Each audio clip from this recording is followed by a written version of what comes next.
Olá, cidadãos fantásticos da Escola Municipal Liege Gama Rocha de Coruripe, na região sul de Alagoas. Eu e o Joaquim estamos muito felizes em dar essa palestra. É a primeira vez que a gente dá uma palestra assim, gravada. Inclusive é uma honra para a gente participar da abertura aí da Semana de Matemática de vocês. Eu tinha pensado em gravar o vídeo direto, sem cortes, mas como a gente tem um tempo limitado, eu acho que eu vou fazer alguns cortes nos vídeos para deixar um pouco mais dinâmico. Beleza, viu? Travei. Eu cheguei de viagem há pouco tempo e não vou conseguir gravar o vídeo no estúdio que a gente grava os vídeos do Fantástico Mundo Matemático. Mas eu estou na Unicamp. E essa aqui é a minha sala. É aqui que eu faço pesquisa, que eu recebo os meus alunos, que eu recebo pesquisadores. Inclusive, olha, eu vou mostrar o quadro para vocês. Eu tinha pensado em gravar de frente para o quadro, só que a luz ia ficar ruim. Tá vendo? Então, já que estamos aqui, terminar de mostrar. Ali, ó, isso aqui é uma cafeteira, isso aqui. Isso aqui é uma cafeteira. Por que eu tenho uma cafeteira na minha sala? Bom, para fazer café, mas eu faço café e costumo me reunir com os meus alunos de pós-graduação ou de iniciação científica e a gente fica fazendo matemática, tomando café, comendo um bolo, porque isso também é a maneira que eu vejo e a maneira que eu faço matemática. A matemática é uma coisa que eu e o Joaquim a gente prega muito, ela vai além do ficar fazendo exercício, a gente precisa viver com a matemática. No ano passado, participou aí do primeiro ano dessa semana de matemática de vocês, o professor Crerley de Oliveira, da UFAL. Ele, inclusive, estava participando do evento que eu estava participando essa semana e, inclusive, também quem participou da primeira edição desse evento de vocês foi o aluno Kevin Lacerda, que esse ano está fazendo matemática aqui na Unicamp. Eu aproveito para informar vocês que a Unicamp ela tem algumas maneiras de ingresso à universidade que não é simplesmente o vestibular, por exemplo, presencial aqui em Campinas ou em algum lugar. Pode ser, por exemplo, via vagas olímpicas. Então, se vocês têm medalhas em OBMEP, OBM, vocês podem entrar na Unicamp para fazer o vestibular. É preciso olhar os critérios. Eu vou deixar o link de como entrar ou das possibilidades de entrar na Unicamp aqui na descrição do vídeo no YouTube. Inclusive, uma das razões que eu e o Joaquim ficamos muito felizes em dar essa palestra no dia de abertura para vocês é porque a gente já conhecia a história de vocês pelo artigo que saiu na revista Clube dos Matemáticos, que inclusive a gente sugere vocês darem uma olhada. Novamente, os links ficarão na descrição desse vídeo. Eu sou um dos editores dessa revista e o que me deixou mais honrado em aceitar esse convite não é porque a escola de vocês teve um grande destaque nas Olimpíadas ou porque tem muitos medalhistas. Não. O que me deixa mais contente em participar desse ambiente junto com vocês é a mentalidade que vocês, que a escola, que a diretora, que os professores têm, que é a mentalidade que a matemática nos ensina, é essa de querer aprender, de querer buscar mais. Medalhas, prêmios, provas, enfim, elas fazem parte de um processo como um todo, mas não são essas coisas que definem o pensamento ou o espírito matemático, tá certo? Então, uma coisa que eu gosto de frisar muito, e eu converso com o Joaquim, é que é importante a gente aprender a se deliciar em estudar a matemática. Hoje eu vou tentar passar um pouquinho para vocês como que a gente pode fazer isso. Tá, isso que o Joaquim falou é importante. O Joaquim falou para eu relembrar que essa palestra, ela não acaba por aqui. Vocês podem continuar participando da palestra ou vivenciando essa palestra de uma outra forma. Vocês podem assistir os vídeos do canal, porque nos vídeos do Fantástico Mundo Matemático eu vou desenvolver muito do que eu falar aqui. Nem sempre exatamente como eu coloquei aqui. Às vezes aparece de uma outra forma, outras linguagens. É assim que a gente estuda matemática, é assim que a gente aprende qualquer coisa. É vendo, revendo, conversando, olhando por uma nova perspectiva. Beleza. Tá, voltando. Eu vou dar um exemplo para vocês sobre o que seria o pensamento matemático. E como, estudando matemática, vocês vão usar as habilidades de raciocínio que a matemática passar para vocês em outras áreas da vida que não sejam a priori matemática, tá bom? Bom, vou contar a história, vai ficar mais claro. A história é a seguinte. Durante a Segunda Guerra Mundial, então tá lá, os países estão em guerra, explosão, estão tacando bomba, enfim, é isso que acontece. Beleza, e aí nos Estados Unidos, por exemplo, para a história que eu vou contar, tinha esse grupo secreto de pesquisadores, dos quais faziam parte matemáticos, e o objetivo desse tal grupo era ajudar os militares, ajudar os Estados Unidos na guerra, beleza? Tá.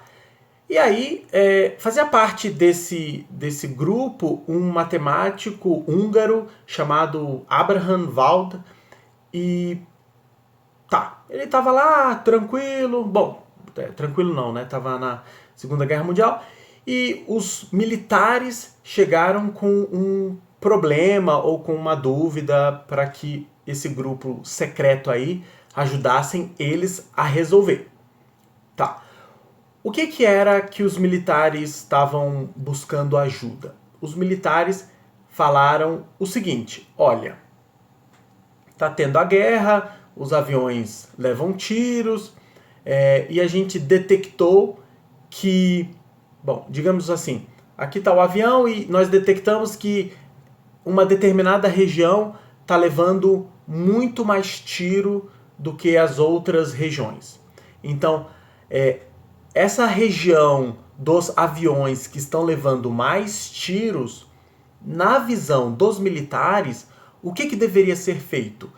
Você deveria blindar aquela parte, tá certo? Blindar, ou seja, você precisa reforçar a estrutura do avião mais naquela parte que é para defender os aviões desses tiros. Beleza, então o que os militares queriam fazer olha, o quanto que a gente precisa blindar, né? A gente tem que blindar essa área que está recebendo muito tiro, mas, sei lá, descobre aí como que a gente, o quanto mais que a gente precisa reforçar. Qual que é o problema? Você não pode simplesmente blindar, ou seja, reforçar toda a estrutura do avião inteira. Não dá para blindar o avião inteiro, porque o avião ficaria muito pesado. E aí, para fazer as manobras de tiro, o avião, sei lá, talvez nem conseguisse levantar voo, ou se levantasse ia ficar muito pesado e não teria mobilidade, tá certo? Então, esse era o dilema, e em algum sentido, bom, nem exatamente um dilema, os militares já sabiam qual que era o problema, digamos, muito tiro numa determinada região, vamos blindar aquela região dos aviões. Entenderam? Eu sei, Joaquim, não dá pra ver se vocês entenderam, mas qualquer coisa vocês podem voltar ao vídeo pra rever a história e aí dá pra entender. Se não entenderem, se tiver alguma coisa confusa, vocês podem perguntar no Facebook, Instagram, ou talvez seja até melhor nos comentários, podem fazer comentários nesse vídeo no YouTube, vai ficar no YouTube esse vídeo. Beleza. Então, voltando à história. Os militares queriam que esses pesquisadores, dos quais faziam parte matemáticos, ajudassem a dizer quanto que deveria blindar os aviões. Aí, a grande sacada assim, da história, o interessante da história é que esse matemático, o Abraham Wald, ele disse o seguinte: não, vocês estão percebendo de maneira errada a situação. E o que está acontecendo é o seguinte: nesse lugar que costuma receber mais tiros, não é o lugar que a gente precisa dar atenção. A gente precisa dar mais atenção à área do avião que está recebendo menos tiro. Por quê? Porque o que está acontecendo é os aviões, quando recebem tiros nesses lugares, eles provavelmente não estão retornando à base, não estão retornando para casa. Tá certo? Ou seja, é completamente diferente da visão que os militares trouxeram. Moral da história é que esse matemático ele estava certo, a visão dele estava correta. Isso é só uma maneira rápida e sucinta de contar a história, mas o que a gente tira dessa história?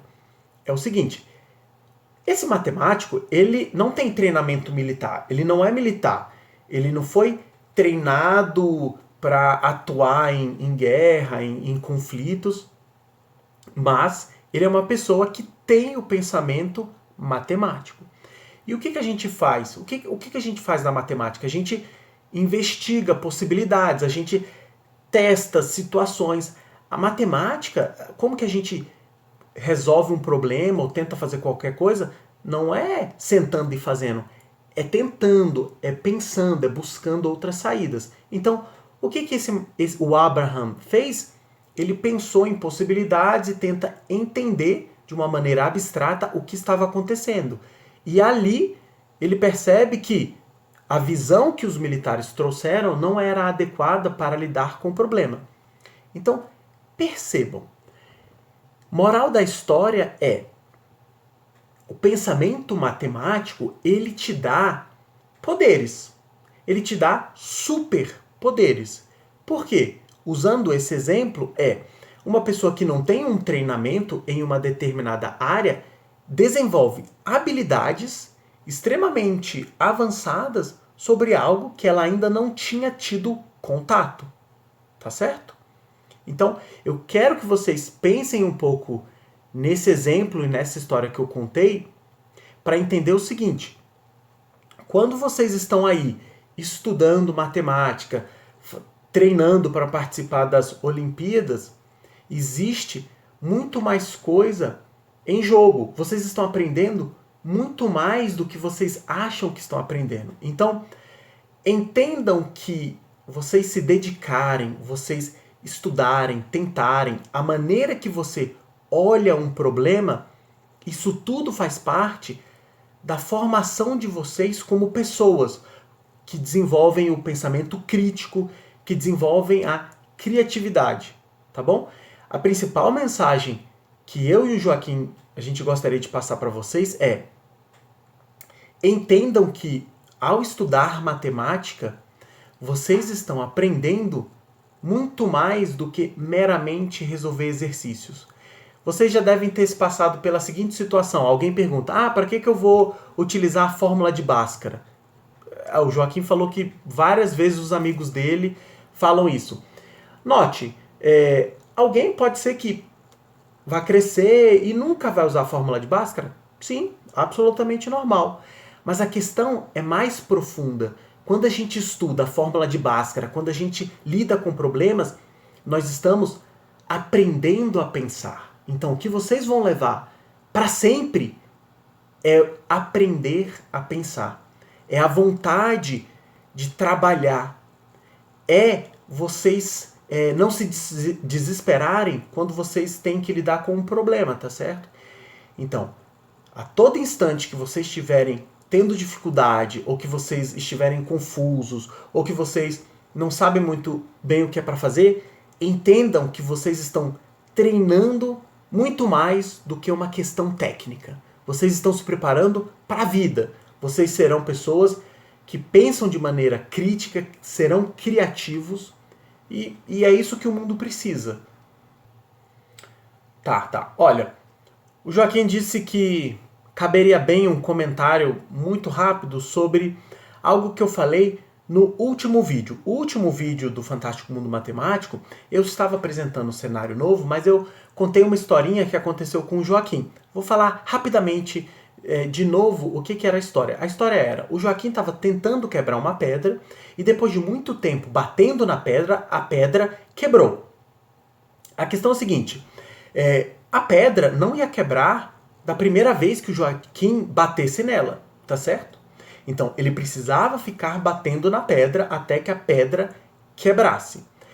Agora, com tudo que eu falei, vamos aproveitar, somar essa ideia e aplicar ela para quando você está estudando matemática, quando você está resolvendo exercícios. Os exercícios de matemática, eles não vão sair quando você vai sentar e vai escrever ele de uma vez. É como bater na pedra, você vai ficar tentando, você vai errar, você não vai conseguir. Faz parte do processo de aprender não conseguir fazer as coisas. Às vezes você vai ter a sensação de que você está errando, que está fracassando, mas isso é uma ilusão, não existe o errar ao se estudar. Você está sempre avançando. Então eu também quero que vocês levem essa mensagem para vocês. Que a todo instante, mesmo quando vocês têm a sensação de que não estão progredindo, sim, vocês estão progredindo. E vocês vão perceber que quanto mais vocês tentarem ao longo da vida de vocês, as pedras vão quebrando. Mas lembrem-se que ficar batendo na pedra e ela não quebrar também faz parte do processo, tá bom? Bom, acho que o nosso tempo já está acabando, né, Joaquim? E eu queria novamente dizer que ficamos extremamente felizes de poder participar desse evento com vocês e nós convidamos vocês a participarem do nosso evento. E lembrar que o nosso evento, o Fantástico Mundo Matemático, ele é colaborativo, ou seja, todos devem participar para que faça sentido, tá certo? Então, eu vou me despedir aqui, eu e o Joaquim damos tchau, parabenizamos os alunos, os professores e toda a parte da direção da escola e gostaríamos de continuar tendo contato com vocês por aqui, tá certo? Esperamos vocês nos comentários dos vídeos, se inscrevam e ajudem também a eu e o Joaquim a levar a matemática para mais pessoas, tá bom? Tchau!